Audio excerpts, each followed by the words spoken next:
Hi friends, welcome back to my channel Relish My Life. ഇന്ന് ഞാനൊരു basic vanilla ice cream recipe ആയിട്ടാണ് വന്നിട്ടുള്ളത്. Whipping ക്രീമും കണ്ടൻസ് മിൽക്കും മാത്രം യൂസ് ചെയ്തിട്ട് എങ്ങനെ ഒരു അടിപൊളി ഐസ്ക്രീം ഉണ്ടാക്കാമെന്ന് നമുക്ക് നോക്കാം. ഇന്ന് ഒരു പ്രത്യേകത കൂടിയുണ്ട്. ടെസ്റ്റിമോണിയൽ വീഡിയോ ലാസ്റ്റ് ആഡ് ചെയ്യുന്നുണ്ട്. അപ്പോൾ നമുക്ക് നോക്കാം എങ്ങനെ ഐസ്ക്രീം റെഡിയാക്കാമെന്ന്. ആദ്യം തന്നെ നമ്മൾ വിപ്പിംഗ് ക്രീം ബീറ്റ് ചെയ്യാൻ ഉപയോഗിക്കുന്ന പാത്രവും ബീറ്ററിൻ്റെ ബ്ലേഡും ഒരു അരമണിക്കൂറോളം ഫ്രീസറിൽ വെച്ചിട്ട് തണുപ്പിച്ചെടുക്കാം. അപ്പോൾ നമ്മൾ വിപ്പ് ചെയ്യുമ്പോൾ വിപ്പിംഗ് ക്രീം നന്നായിട്ട് വിപ്പായി വരും. ഞാനിവിടെ 500 ml വിപ്പിംഗ് ക്രീമാണ് എടുക്കുന്നത്.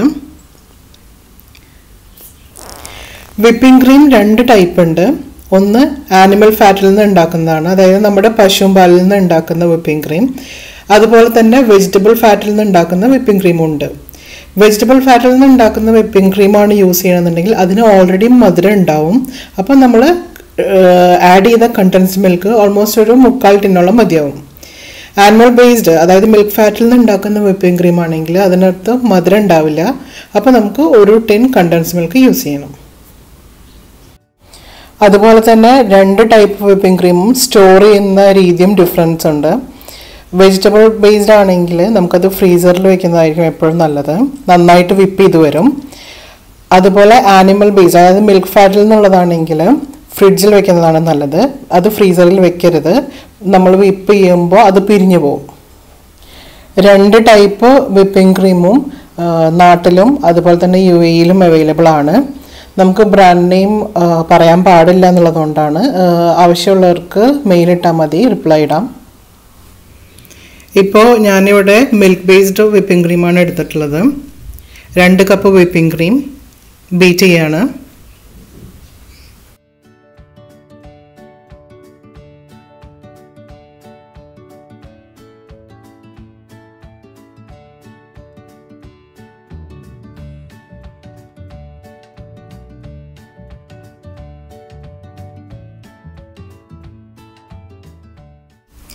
ഇപ്പോൾ ഇത് ഓൾമോസ്റ്റ് വിപ്പായിട്ടുണ്ട്. നമുക്കിനി 2 ടീസ്പൂൺ വാനില എസൻസും കൂടെ ആഡ് ചെയ്ത് കൊടുത്തിട്ട് ഒന്നും കൂടെ വിപ്പ് ചെയ്യാം.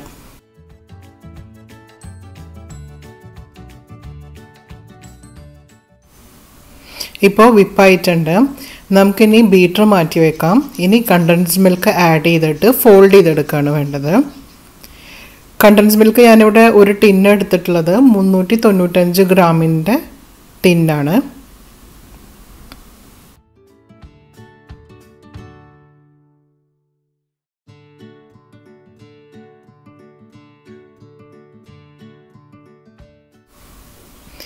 ഇനി ഇത് നമുക്ക് ഫോൾഡ് ചെയ്തെടുക്കാം. ഒരേ ഡയറക്ഷനിൽ തന്നെ ചെയ്തെടുക്കണം.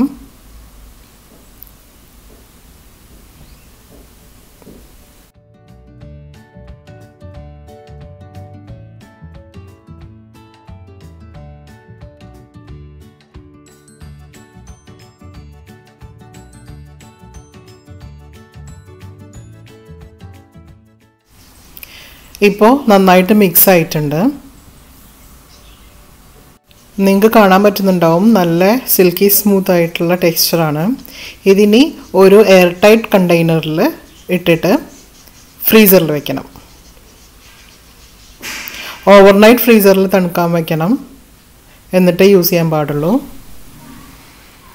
ഇത്രയേ ഉള്ളൂ പരിപാടി. വിപ്പിംഗ് ക്രീം വിപ്പ് ചെയ്യുക, കണ്ടൻസ് മിൽക്ക് ആഡ് ചെയ്തിട്ട് ഫോൾഡ് ചെയ്യുക. വാനില ഐസ്ക്രീം ആയതുകൊണ്ട് വാനില എസൻസും കൂടെ ആഡ് ചെയ്യുന്നുണ്ട്. ഫ്രീസറിൽ വെച്ച് സെറ്റാക്കുക.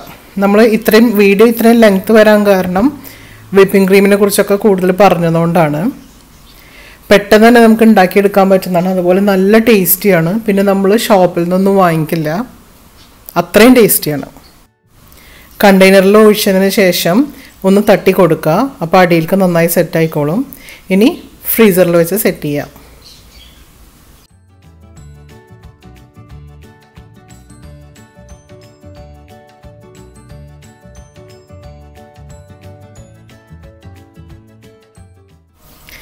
ഐസ്ക്രീം സെറ്റായിട്ടുണ്ട്.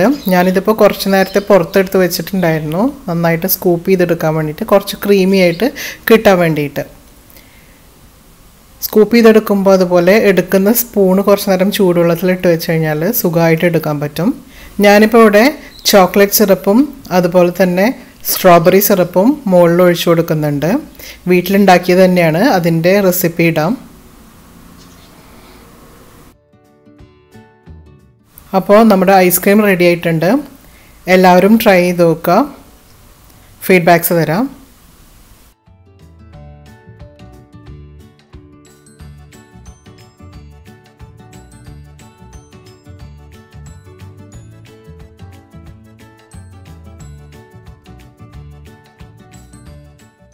വീഡിയോ ഇഷ്ടമായെങ്കിൽ ലൈക്ക് ചെയ്യുക, സബ്സ്ക്രൈബ് ചെയ്യുക.